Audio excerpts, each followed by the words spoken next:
Peter Pan is a timeless myth created by the pen of James Matthew Barrie, a Scottish writer who gave this character a darker and more dangerous air than the Peter that all children know. James Matthew Barrie was born on the 9th of May of 1860 in Scotland into a large family of humble origins.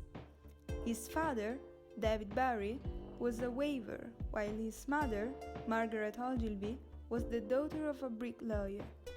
At the age of 6, James loses his older brother, David, to an ice skating accident. This tragedy will mark Barrie's mind forever.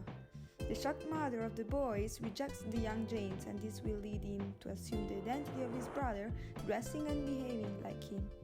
He attended school and graduated to become a journalist, started writing and making himself known.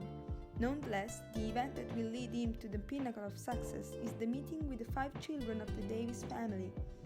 While he was on a bench in Kensington Gardens, he accidentally meets little George, Jack, Michael, Nicholas and Peter. The adventures he will face with the boys will lead him to write his greatest masterpiece, Peter Pan. James Matthew Barrie died in 1937 of pneumonia. Barrie created Peter as a marginal figure in the short story The Little White Bird, written in 1892, where the writer illustrated the links between otherworldly and terrestrial creatures. After this first appearance, the character gained importance in the scenic fairy tale Peter Pan, or The Boy Who Did Not Want to Grow Up, staged in London in 1904. Eventually, the character of Peter Pan reached definitive form in the short stories Peter Pan in Kensington Gardens in 1906 and Peter and Wendy in 1911. Peter is a tragic, almost heartbreaking figure with a complex psychology. He lives a Dionysian life with the exclusive desire to escape from the harsh reality of facts. He was abandoned by his mother and condemned to live forever in a limbo, unable to grow up.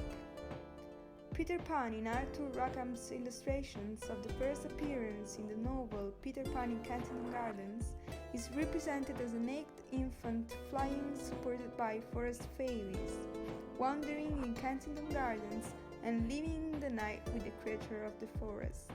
Subsequently, in the theatrical text and in the novels that will follow in the years, the writer does not make an accurate description. Peter is represented as a pre-adolescent child who still has all his baby teeth. The images in the book show him dressed in leaves, sitting in a forest playing his flute and living in a fantastic place called Neverland. Its nature can be guessed from its name, Peter, as the last son of the Davis family with whom Barrie shared games in Kensington Gardens, and Pan as the god Pan, lord of the woods, joyful and cheerful, but also lonely and spiteful, represented as half man and half goat. In the book, Peter will repeatedly forget the names of his companions carelessly and will be present and participate in the adventures more for fun and seeking escape than for a real interest in protecting the lives of the children in danger. The reference to the conflict between the responsibilities of adult life and childhood innocence is evident. Peter lives immersed in a reality that belongs only to him and that contemplates only and solely his interests. The Peter we all know is that created by Walt Disney, who in the cartoon gave Peter Pan the appearance of a joyful boy, faithful companion and friend, who lives great adventures with the lost boys.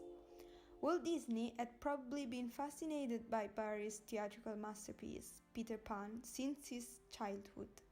This was why Disney decided to make it his second animated feature film after Snow White and the Seven Dwarfs of 1937.